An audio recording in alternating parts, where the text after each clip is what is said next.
Okay, welcome everybody. This workshop is presented by SCORE Southwest Missouri. My name is Katie Pattison. I'm the workshop chair for SCORE Southwest Missouri, and I also happen to manage this bridge of the Springfield Greene County Library. So thank you for joining us here at the Schweitzer-Brentwood Bridge. Just a quick intro to SCORE in case you're not familiar with what SCORE does. Three things we like to talk about with SCORE is we do free one-on-one business mentoring. So whatever stage of business you are at, we may have a mentor that can help you. We have a nice group of mentors here in Southwest Missouri. And then you also have access to mentors from SCORE Nationwide. SCORE is a nationwide nonprofit. So if we don't have somebody with the expertise you need here, you can often get assigned to a mentor in a different place that has expertise on, say, your particular industry or your particular kind of niche need at the moment, whatever that is. The second thing we do is workshops. So just like this. Here in Southwest Missouri, we typically do about 3 workshops a month. We try to do 1 in-person hybrid, like we're doing right now, and at least 2 virtual. And sometimes we do more, sometimes we do less. Like in December, we did less because everybody's really busy in December. But they're all free to attend here in Southwest Missouri. I think you all are already getting the emails, but that's a great way to find out, or you can check out the website at swmissouri.score.org to find out what workshops are coming up. We're planned right now out through May. So you can take a peek, tomorrow or whatever, and kind of see what else is coming up. We have some really good ones coming up, including a workshop that will be next Tuesday at 2 p.m. and also virtual at the Nixa Community Branch Library down there, kind of by the Nixa McDonald's. That is about Missouri Amendment 3 and kind of the HR focus on that. So that's a big one right now. So marijuana, right? Like marijuana is legal in Missouri right now. And what does that mean from an HR perspective? So we have somebody from HR Advantage. What is her name, Charlie? Lynette Weatherford. Lynette Weatherford from HR Advantage that will come in and present on that. So that should be a great one.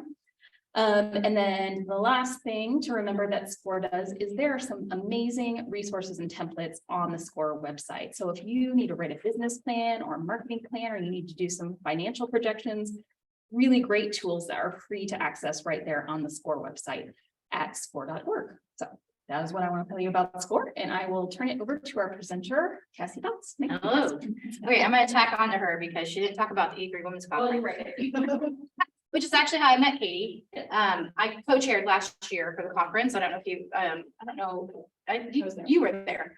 Yeah, but it's a really great conference, and they do a really great job of formulating programs that really speak to female entrepreneurs, female business owners, which is really awesome. And that's where my heart's at. So anyways, and then also they have been doing, and if you follow SCORE Southwest, Mentors of Southwest Missouri on Facebook, I know that they're doing coffee meetups on a regular rotation. And then they also talked about doing more networking, standalone networking events for community building prior to the event in September. Yeah, they did it last year. It was a really great turnout where we hosted a couple of community building events before the conference, and it was really nice because people got to know each other, and then they got to see friends and things at the conference. So really cool, really good. Registration is open for that. Okay, so we're going to talk about customer retention strategies for small business. There are some pieces in here we will talk about automation. But first, real quick, since we have a nice intimate group here, can I ask what we all do? I know what you do. You can tell everybody too, but are you a SCORE volunteer, or are you for like, okay, can you tell us your name and what it is that you do? Sheila Schenkel, and I am a consultant where I mesh business entrepreneur life with health and wellness. Oh, okay. Balancing their lives a little bit better to make it easier. Okay, that's cool. So do you have a name of this business? Business name. Oh, Yeah. Cage Foundation. It's Keep Affinity Going Eternally is the acronym that what it stands for, but it's the Cage Foundation. Interesting. Okay, cool. Nice to meet you. Nice to have you. I'm trying to get this. I didn't realize you could see all that stuff. Okay. Thanks for coming. And who are you? What do you do? My name is Sandy, and I'm a longtime Springfield resident, and Yep. I worked at a hospital for over 30 years. So right now I'm just kind of in between, seeing what's going on in the community. Okay. Weather was Looking for opportunity? nice. cool. Awesome.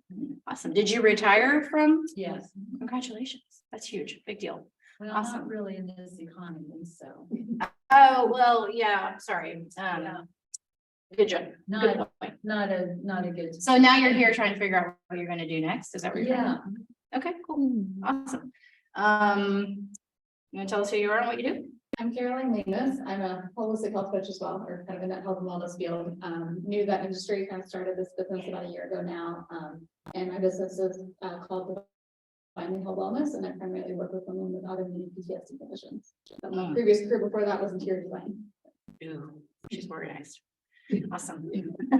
Yeah, we'll be starting an organizing business soon too. That's just. Oh, man. Completely fleshed out yet. Oh, so. yeah, we could talk about that. I love talking about startups. And Charlie, right, works for Christian County. You can tell him who you are. I'm Shirley Evans. I work for the Cushing County Library. I'm the adult services librarian there. Okay, cool. Awesome. This is a great group. We all know Katie. Okay, so who I am. I'm Cassie Potts. This is gonna go where I point it, right there. It did work. I tried it. Let me just do my finger. It's fine. Okay, so I'm Cassie Potts. Things you should know about me. I am a founder of a group called Fem Mastermind. Stands for Female Entrepreneur Mastermind. Last year, I started a Facebook group, just unintentionally, really didn't know what that was going to do, and it ended up growing really quickly. The group is for female entrepreneurs. And there's 1,900 people in there now, which has grown over and over again. And then because of the outcry of the community of female entrepreneurs, I started having these networking events where we could just kind of hang out and connect with each other. And that started a new leg of my business called the meetups, where we have monthly meetups. It's a membership now. I wanted to do it free forever, but I couldn't. There's monthly meetups. There are co-working and coffee days, because a lot of times being an entrepreneur by a female it's lonely. So we do co-working and coffee dates, which is fun. And then we have a business book club that we do. And then there's other benefits to being as a member in the meetup group too. I'm a mom of 3, those are my gals. And my husband is Australian, and I'm an extrovert. It's probably pretty apparent. But I did recently find out that I have a limit to peopling. I have an extrovert friend and she has the same. She figured that out recently too. It's interesting. Yeah, because like we had our last mastermind meeting on the 12th of December, and I took the rest of the month off, Yeah. and I was like, Yeah. But I love my people. I love the community I built. I love the women there. Again, Wendy, who we just talked about, she is one of my closest friends and a repeat Fem mastermind offender. And so anyway, and anybody you guys know your Enneagram? Been asked like 10 times. I haven't taken. the Okay. quiz yet. I'm a 7, which is kind of like the rah-rah cheerleader of the Enneagram. It's just a personality type.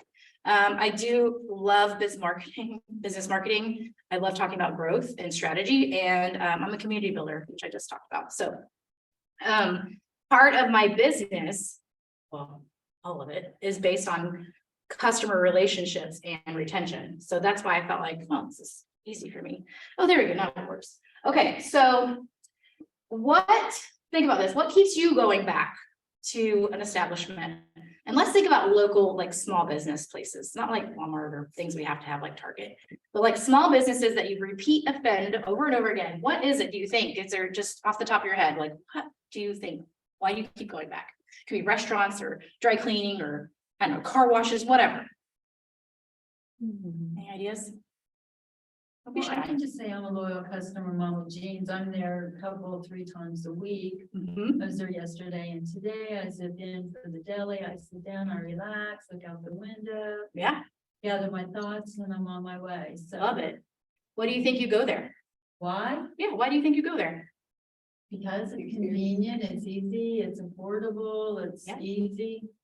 Okay, It smells really nice in the there. atmosphere. I always think about Mama Jean's. I love the atmosphere there. It's the vibe is good, the energy is good. I mean, like you said, you could sit there for hours, drink your coffee, have a sandwich, and just it's comfortable, right?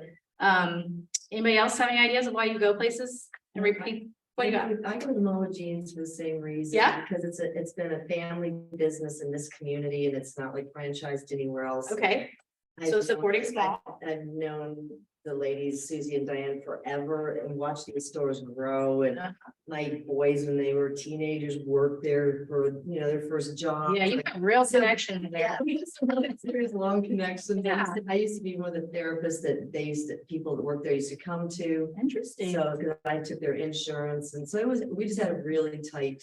It sounds like they've got a good community, maybe coming back for, and if you think about your initial like step into a place, because we're gonna talk about onboarding as part of the initial process of retention, right? And one of the companies I think about is Missouri Embroidery, they're right down the road. I go back there over and over again. And one of the main things that really struck me was when I walked in, I had a person working with me directly only. They had fabrics in there and samples of things I could try and touch and feel. Everything was right there. They're small, they're locally owned by a woman, which is, I love supporting small women-owned businesses.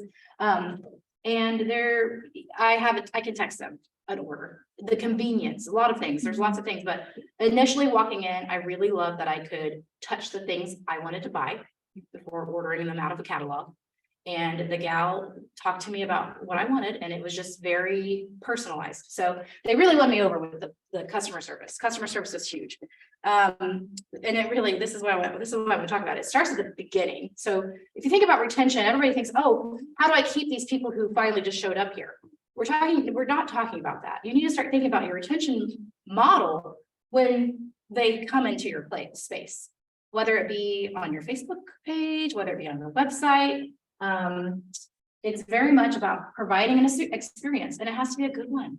I mean, are there any places that you just will not go back to because of a bad original experience? Like you just really just can't. I usually get places a second chance, but Doctor's office, I will go back to, they had some poorly trained staff, right? and I was hurt a couple of times. and No, see, Scary for that to happen, and I just wouldn't go back. yeah, exactly. And you got to protect yourself. And there's a reason for that. So when you think about retaining successfully, keeping people coming back, it starts at, I mean, the initial conversation, the initial walk-in, like walking into Mama Jean's, how they have everything seems easy to find, that sort of thing. So we really want to start at the beginning and thinking about how can I keep this person happy? One of my biggest bugaboos, or whatever you want to call it, pet peeves, is when I get on somebody's website and I cannot find out how to get in touch with them. If there is not a way, an easy 2 or 3 click process to get me information, I'm done. Like I don't have time. I also am a very avid podcast listener, and I'm trying to give you guys lots of examples. I love podcasting. I used to do management for podcasts. It's great. I listen to them all the time. If the audio quality is not good, I will not listen. I don't care how good the content is. If I can't be comfortable hearing what you've got there, then, so whenever I coach people on podcasting, I always make sure they understand the process of making sure the quality is good. So anyway, positive onboarding strategies. Do you guys have an onboarding strategy or process in your business that you can think of like right now? Like a step-by-step, like you've listed out, okay, first they see my website, then they see my click on this link, then they do this. Okay, that's okay. It doesn't have to be like written down. It's nice to kind of like put it in paper and see it all written out. For my brain, I need a visual. It just depends on how you operate. Like I said, simple appointment reminders and forms. So this is a really great strategy to keeping people happy, is not making them have to think too hard, like making it easy for them, and these are things that can be automated, and we'll talk more about automation. An open and inviting space. So if you have a brick and mortar, and you have like, say, like a esthetician studio, clean, nice, easy entry, that sort of thing. It's really creating that open space. Even applies to digital. How many times have you got on a blog to find a recipe or to shop, and there's just, it's just too, you can't breathe, right? The mind needs breathing room. All this white space and one photograph, that's called breathing room, and your brain is happy, right? There is something called this visual overstimulation, right? So you probably know all about that. So keeping things simple, clean, makes it easy and on virtual, and then also in the space that you're in. I went to a hairstylist once, and as I'm sitting in the chair processing, there's like just dust and dirt, and I'm not like a clean freak, right? I don't care, like whatever. But there was a few gals that were kind of leaning around and on their phones. I'm like, what's going on here? And it kind of put a bad taste in my mouth. I didn't go back. Sadly, because the hairstyle was good, but those are the things I'm talking about. You don't know people are thinking about this, but they are, right? And we all have our weird, whatever it is. But I always remember this manager I had when I waited table said, "You got time to lean, you got time to lean." So I kept thinking that the whole time I'm sitting in that chair. You guys are see all these dust bunnies everywhere. Anyway, sorry. Okay, so you've read probably half of these. So allocating time to engage. There is, you have to kind of split up your time. Who does time blocking? Anybody know what time blocking is? Okay, some people do it, some people don't, it just depends, but there, if you can even just put it, and this is another automation thing, putting a reminder in your phone, like for an hour, once a week, and a time frame that you're usually open and free, to go sit down and think about, who did I engage with in the last 2 weeks? How can I engage with them personally? And give them my time, because time and energy is retention. Like the amount of time and energy you give to the others, they're gonna feel that, and they're gonna see it. I do this all the time. My husband, I'm on Facebook Messenger. I don't actually allocate a time because I'm always doing it. But that's, I think, a lot of the reason why I retain a lot of my members is because I really want to talk to them. I want to know what's going on. How's your life? What's going on? How's the new car? Whatever. Develop a follow-up and check-in process. Set reminders to reach out.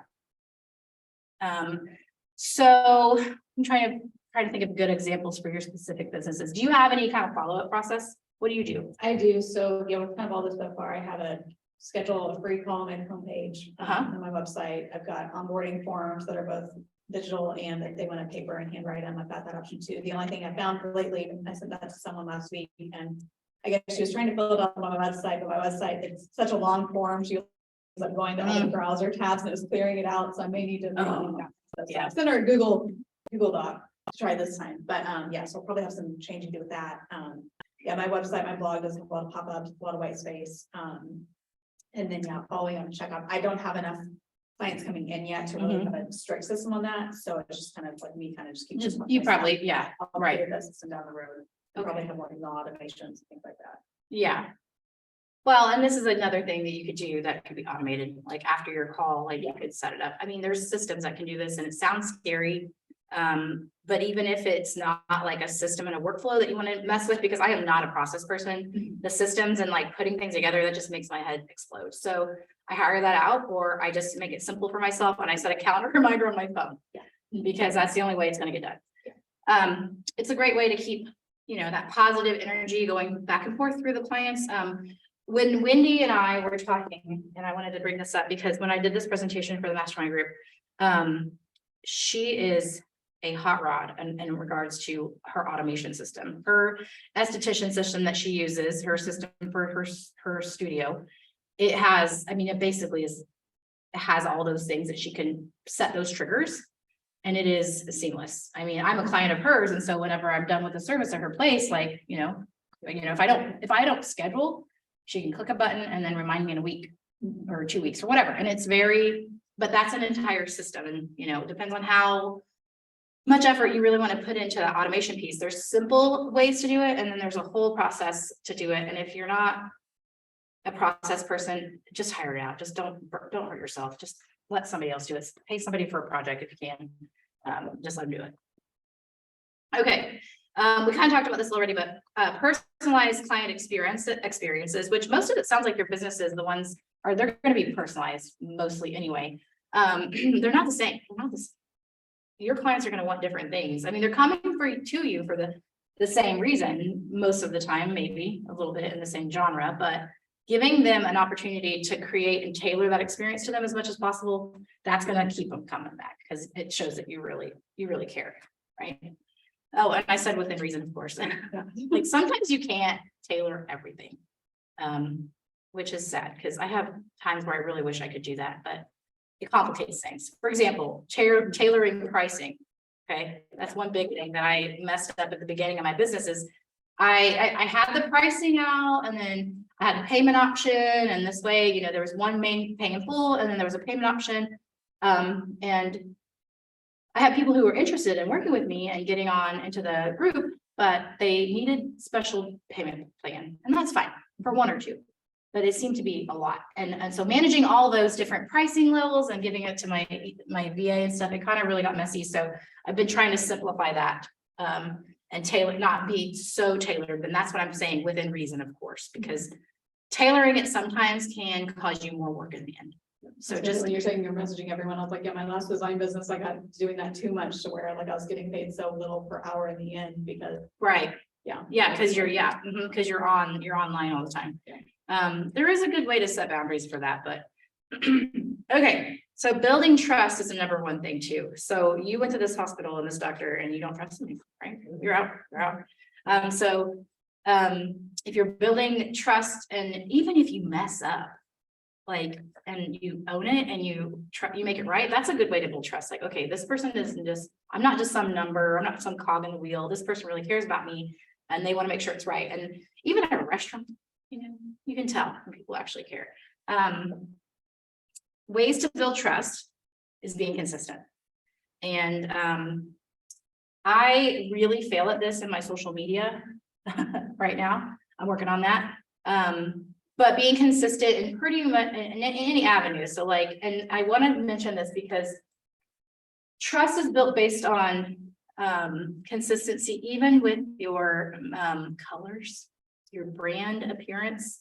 If you're changing your colors every other week, people aren't going to know who to look for. If you got a new logo every other day, like, consistency and keeping it, I'm not saying you can't change things because everybody needs to pivot and that's totally normal, but just trying to be consistent with the way you speak on social media, the way you speak to your people in person, the processes behind the scenes, keeping things consistent, and just what your services are. So like, how many times have you seen like somebody who's doing a business and they're like, okay, I am a professional organizer, and they're like selling this professional organizing package. And then the next day, like the next month, they're like, okay, but I'm also doing social media management and I'm going to sell you Plexus. So I've got all these things and it's confusing, and that loses trust, and confused people don't buy, right? If I don't know what you're selling or what you're trying to tell me, then I'm out. You guys feel that way? Yeah. Okay, reliable. I am reliable. I'm working on the consistent part, but I lack on this follow through sometimes. Anybody have that struggle? This is a good reminder for me. Being reliable is just plain and simple. I mean, being someone that your clients know and trust and rely on, and know that if they reach out to you, you're going to have a standard process of maybe replying within 24 hours or something like that. And actually messaging in the DMs has got really nice because you can set an auto reminder on your business page or an auto message. So people can be seen right away. It's really funny when you're messaging like good friends and it's like, you say, hey, look at this really stupid reel. And then they say, thank you for contacting B&G Studios. I'm like, okay. But it is a way to create that reliable, like just letting them know that you're there. And then the follow through, do what you say you're going to do. I mean, it's really feels bad for me personally if I say, oh, I'm going to plan this event, and then like I lose the momentum or energy and I don't do it, and then that feels not great. So I've definitely had to play with that a little bit. But it's pretty much, I mean, self-explanatory. I don't really need to go into a lot of detail on that. I'm sure you guys figure that out. What do you do in your business now that creates trust maybe outside of this, that you feel like, oh, well, this is something that I should continue doing? Maybe you guys have some ideas I didn't think of. Well, I'm still in the early phases of just building my audience, so I just try and kind of make, that known through a lot of my posts on social media. So I'll get comments sometimes, solidify that, I'm resonating with people. And, yes. They appreciate me saying certain things and things like that. So that's kind of been my method so far. Yeah, that's good. I mean, you're probably building a lot of trust with your, just with your messaging and what you're putting out there. People are going to learn to understand that you're a professional and you have different, really good advice in your industry. So that's good. That's another way to be reliable, is responding to people's comments. I know it sounds silly, but it really does make a difference. And I try really hard sometimes in the big Facebook group that I have, and I post these like standard posts every week, and I try to go in and see, like, say something, because I want them to know I'm here and I see you, but it's a lot of people to manage. I'm glad I don't have 100,000 people in my group, like some people I know. It's too many. But anyway, okay. Good talk. Any questions up until now? You can stop me at any point. Okay, I will not be offended. Okay, ask for and be open to feedback. That is a hard one for some people. Some people don't take feedback well, and that's okay. You can learn to adapt, but if you understand how your clients are feeling in the moment when they're working with you, it makes it easy to adapt and change and shift, and that creates retention. Especially just asking the question, how did you feel about the product I just served you? And they're like, oh, you want to know how I feel, you know, unless it's like Sam, they're like, rate your purchase. I'm like, you guys don't give a shit about me. You don't care about me. But for small business owner, especially with like, even like I said, I'm going to use Wendy as an example. Her automation and follow-up is really, really great. And she asks for feedback. She asks for referrals. Because some people think friends are going to refer you, but if you're not asking for a referral, then, you know, maybe they don't know you need more clients. They don't know. So this is just another way to keep that trust like locked in, and gives you that opportunity to shift. When you get that feedback, you're like, oh, great. This is something I learned.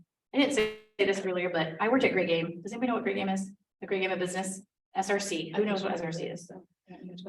Okay, well, I worked for a consulting firm for nearly a decade, and they taught open book management. And we did NPS score, which is like, rate, would you recommend this service or product to a friend and rate it from 1 to 10, why or why not? That's an NPS score thing, which is net promoter score. Anyway, and I was the event assistant, so I did a lot of corporate trainings. I loved it, actually. Corporate trainings were the best because these executives just did what you told them to do. You just got to make sure they had a lot of coffee. But so I was the events assistant when I started, and part of our NPS score was based on my performance as a customer service, right? And we would ask for feedback after the first day, because it was a 2-day training that we did. We would ask for feedback in a small little 2-question form that said, you know, how are you enjoying your experience? Is there anything we can do to make this experience better for you?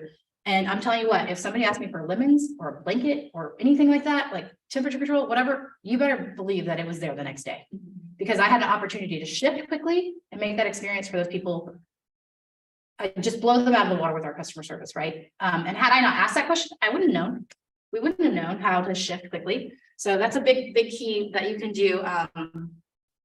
My members are usually pretty open about just actively giving me feedback, which is nice because they can trust me. They know I'm not going to be like, squish them, be like, I don't care what you say, because I really do value, because I'm creating these events for these ladies. Like, if they aren't happy, I want to know. So yeah.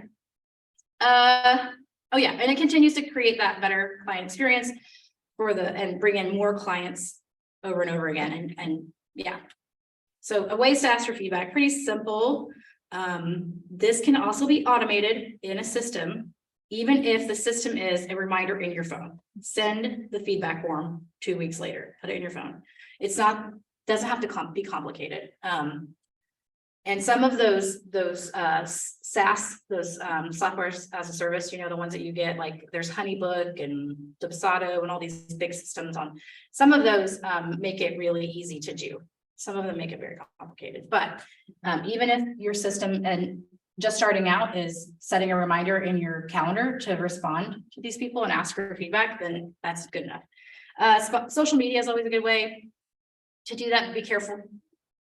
As you're asking, I mean, if you put yourself out there, just be prepared, you know, it's the internet. And just conversations. Like I said, people come to me and tell me personally whether or not they're happy with my services. I mean, they're usually happy, but if they want to tweak something, I'm open to it. Is there 2 questions on here? What does this chat say? Oh, no, those are just for me, but we do have 2 people online. Hello, Hi, online people. Yes, online people, if you have questions, let me know, put them in the chat, Katie will relay. And then also, whoever you are, would you put in the chat who you are and what you do? Because that'll help me give examples if you need them as we go through this. Okay, you guys already saw this, but communication is key, right? I think a lot of us, especially small business owners, we get overwhelmed and we forget that even after a client is done with their service or their product or whatever, communicating openly in some format is very, very important. Even if it's just not directly to them. Which like I said, my social media is in the crapper right now, but social media is a good way to continue that open communication and giving people a chance to give you ideas and feedback. So it's like just posing a question, calling a call to action, CTA. Anyway, so this is something that I learned from a previous business coach that I worked with, and I kind of adapted it, of course, to my people and my time. Does anybody have a calendar that just kind of specifically says what you're going to do with your clients throughout the month? Like, just like maybe this week is just asking for feedback, and this week is just connecting, and this week is, and it doesn't, like I said, it does not have to be complicated. It doesn't have to be like, it could just be general, and you can just kind of schedule it out.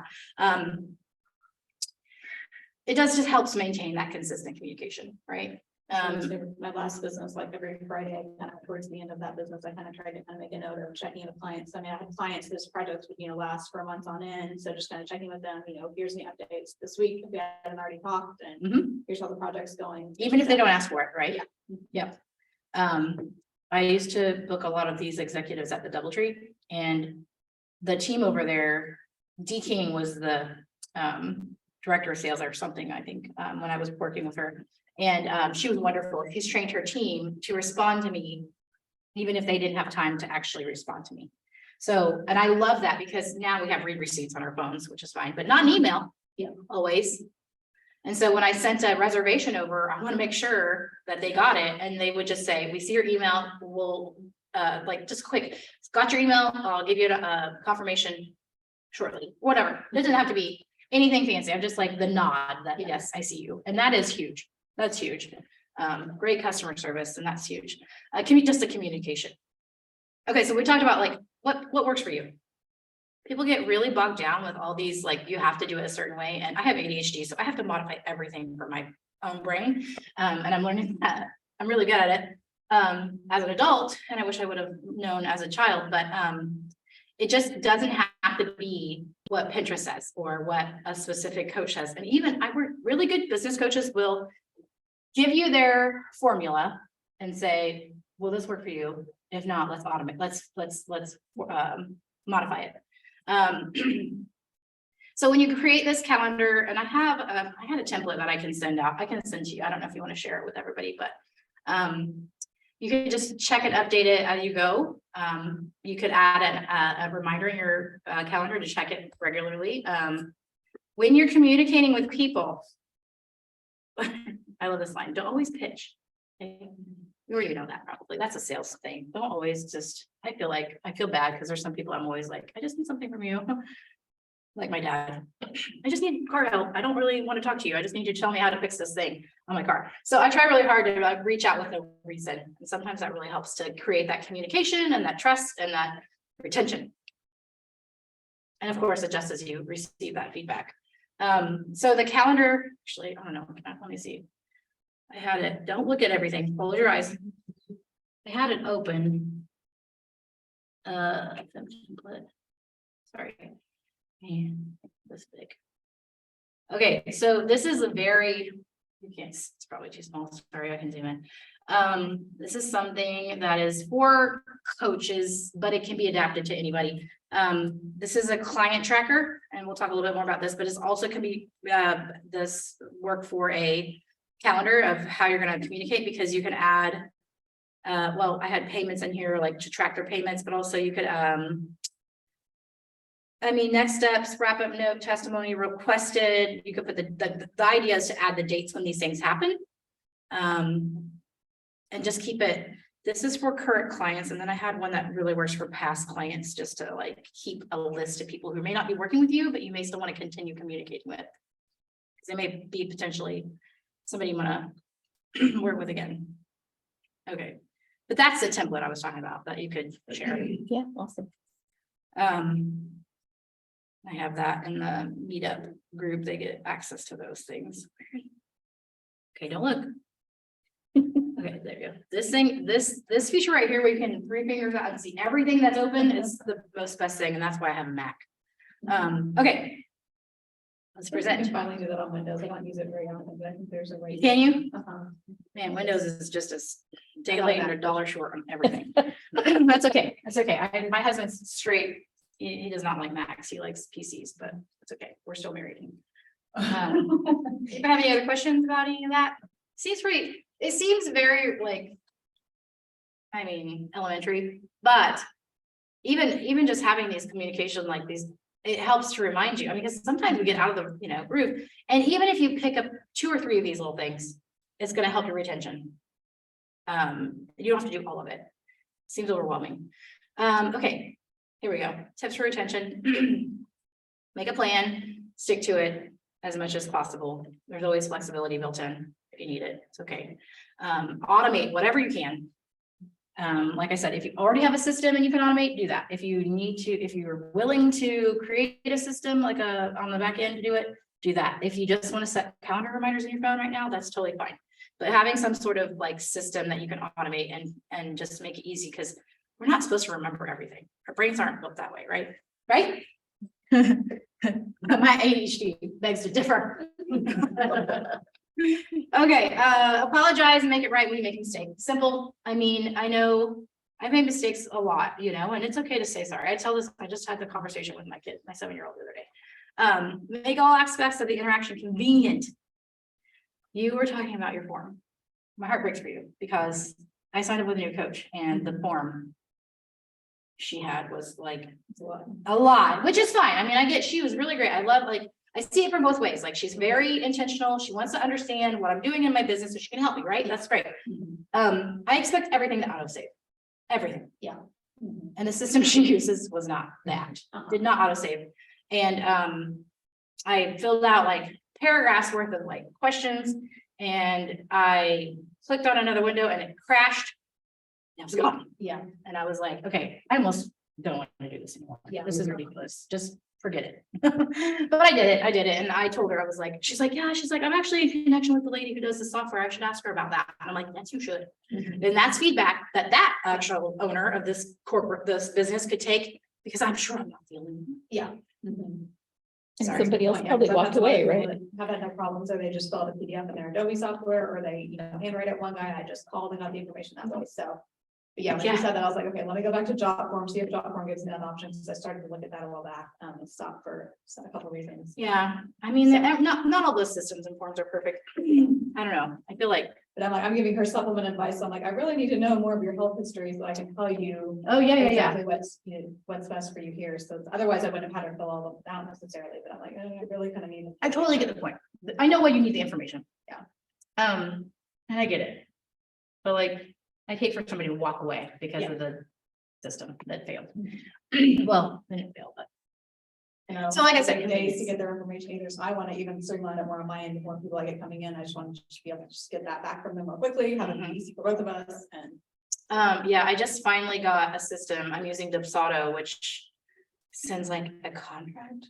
And like, you can pick your payment plan and it auto sends invoices, and that feels really good. Yeah. I did not set that up. I paid somebody else to do it because I don't have the brain space.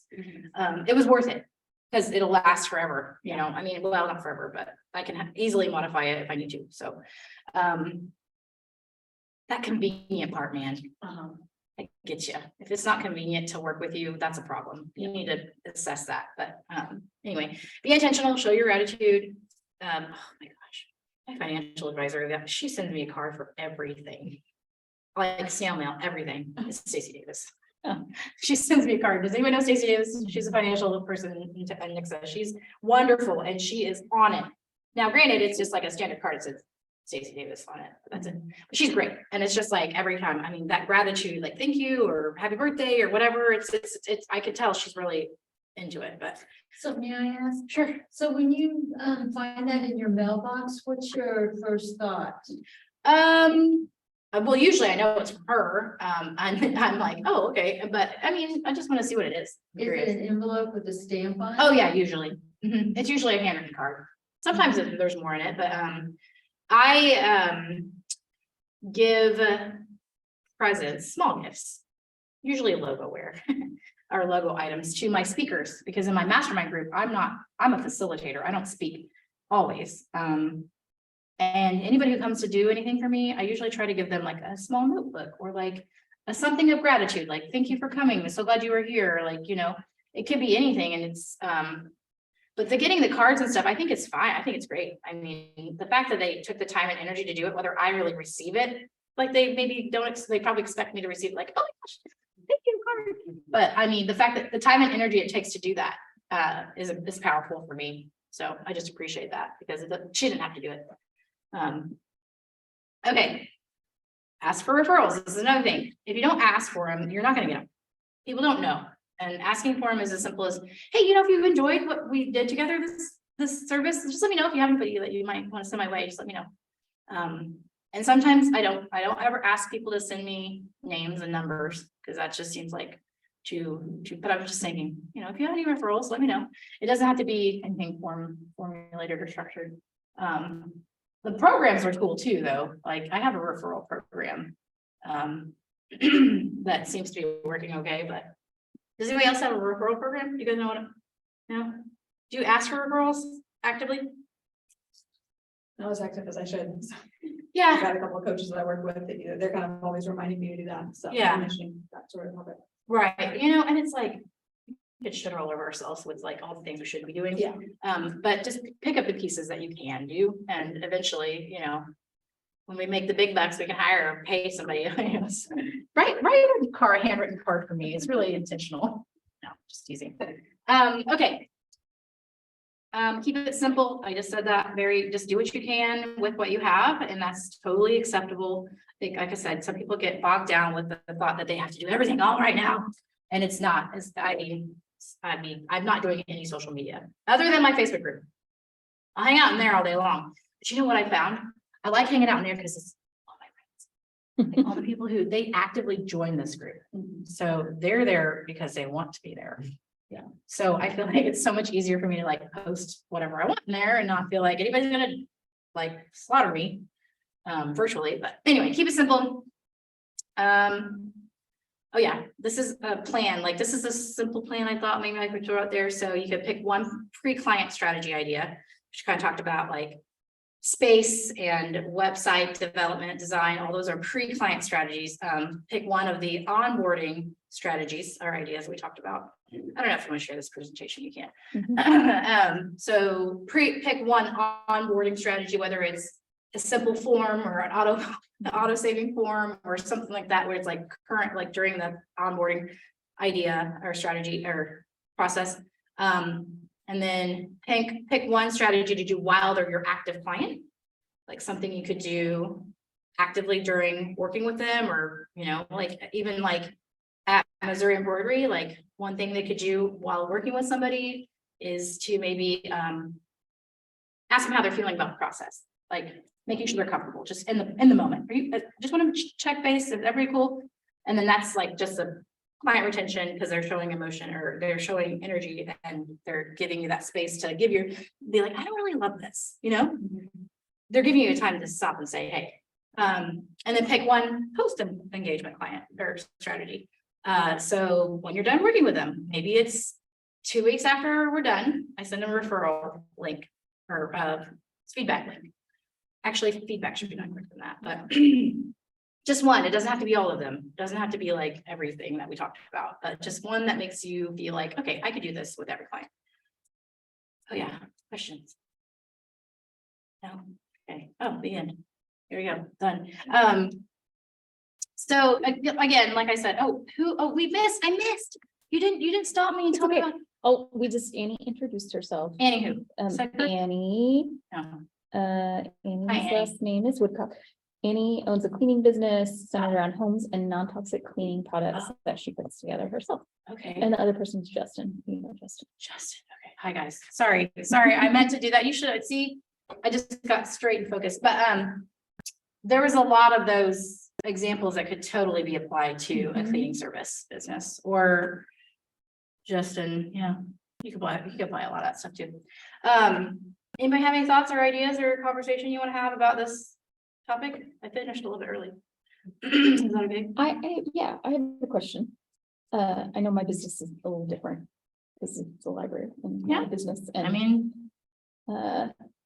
But so I have a situation right now where I've received a feedback on a couple of occasions from a patron Mhm. about something Oh, that I cannot change, like I There's no can't, control over or, well, there is, okay, I don't have control. over it, I guess I should say, someone has- at the branch level. This is, let me just tell you what it is. This is a LEED certified building. So, a lot of the things that we do are a little different than the other branches, and one of those things is that we do not provide paper towels in the bathroom. Okay. Standards. And it's about environmentalism and the LEED certified nature of the building. Other branches have the same hand dryers we have, but they also provide paper towels because they don't have those same sort of like Restriction, yeah. this particular, yeah. So this person would really, really like us to provide paper towels in the bathroom. Yeah. And I've just been told like, not gonna do that. Not So gonna happen. and now we have paper towels in the building. So, and I haven't had a conversation with him yet. So maybe the conversation is, hey, Uh-huh. just pop by the desk on your way into the bathroom. You Sure. can Yeah. have a paper towel. I just can't put It's them in the so, bathroom. okay, so, Do you know what I'm saying? I'm glad you asked this question because it reminded me why I started talking about being an events assistant. I started talking about that, one, to tell you, we did feedback referrals like the first day, right? So that was really like quick, easy access to shift. But the second thing was we had to have 5 or more of the same complaint before we could change. Right. But Is it really a problem? yeah, no, I don't know. I I don't mean, if it's the same person complaining over and over, that's one thing. Yeah. But if there's 10, 15 people that are Right. like, this is ridiculous, get some freaking paper towels in here. That could be, we would only acknowledge, I mean, we would acknowledge their concern or their So feedback. acknowledging, yeah. Acknowledging it, yes. Sounds like this person keeps coming back, so you don't have to worry about that. It's not like you're. Yeah, that's true. Like they do, There's they are. always a whinger. There's always somebody who's whinging and complaining. My husband's British, so whinging is a good word to use. Whinging or whining, there's always one. I don't know that you could, I mean, there's just really offering that specific person Yeah. some thing Yeah. that might satisfy them, but When you're thinking about, like, if I'm thinking about retaining this person, or I have other situations like this too, where Yeah. someone is asking for a thing that. Like I cannot provide in the form that they're asking Right. for, just because of restrictions or whatever, yeah. where it's like trying to offer an alternative. That Try to, will meet yeah. the need that you have here, which for this guy is a paper towel, or for another person might be a quiet space at 11 o'clock on a Wednesday, which is right after story time, and I cannot provide a quiet space yeah, out there, good you know luck. what I mean? Well, I mean, that's true. I mean, there's things that you might not even be able to. I mean, I think it's just the acknowledgement, right? I don't know. I mean, you're not gonna make everybody happy, which sucks, but. Cause I know we want to do that, right? But I was thinking if somebody comes to you, if somebody makes the complaint, and maybe this is not always true. But if somebody gives you the feedback, then they're probably not the only person thinking it. I think there probably is somebody else who's thinking it's just like, and I don't care enough to say something, I just won't come back, or. well, that's true. And it could be that way. I feel like. If you're asking actively for feedback. You're giving them that opportunity to speak up. So I don't know, like maybe there's like a feedback card when they check out books or something. That's why. Quietly on the side, if you're giving that opportunity, then they'll be more apt to speak up before they stop attending or patronizing their business. And I think that a lot of people won't speak up until they're given an opportunity. Mhm. Now me, no, that's not the way it works, but a lot of people do. A lot of people and that's what's interesting is when I first started working at this place at Great Game, I was like, I have to make them happy right now. Like I have to make everybody happy.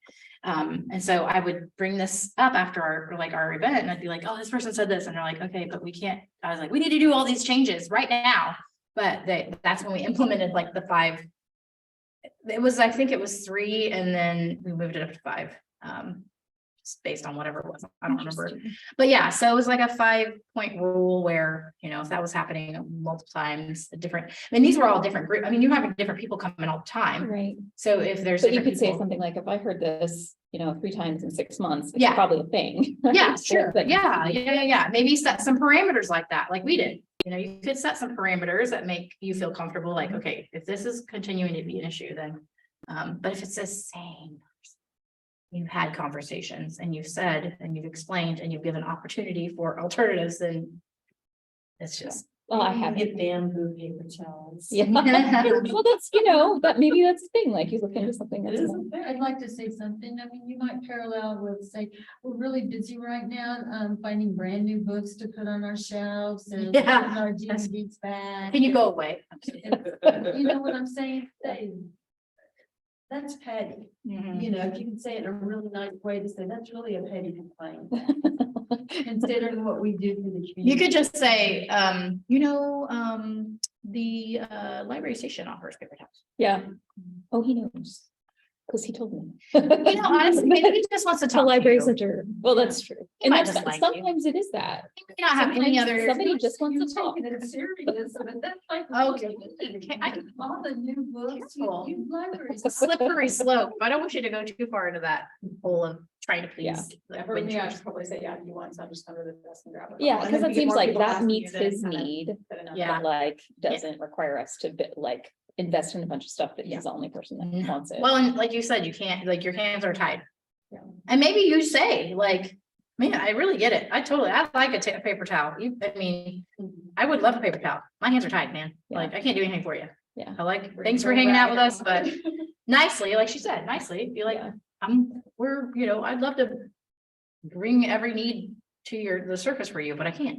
I just can't It do seems it. like I could, and I know this is a different situation than most people who are running a small business. 'cause I have Yeah. People above me that I have to make it, but one of the people I supervise was like, this is not the hill you want to die on. No. If I have power to fight for something, like this is No, not the thing I yeah. should spend time fighting. No, There are other things it's that will come up parenting. You that gotta I'm pick your battles. You gotta pick your battles totally, yeah, yeah. this is maybe not the battle to No. take to the admin and be like, I'm not kidding, bring us, but yeah. It's okay, thank interesting you, this because is all good. I have a Winger in the community, but it's different because I don't know, maybe I've known her for long enough that I just understand she needs to just express that. Yeah. Yeah. And I I listen. just want to be heard. Sometimes I'm like, oh man, that's a great idea. Thanks for bringing it up. And then I just move on with my life. I think that must happen a lot in a lot of you I know practicing in sort of medical or medical adjacent fields, but Oh. that must happen all the time. Oh my gosh.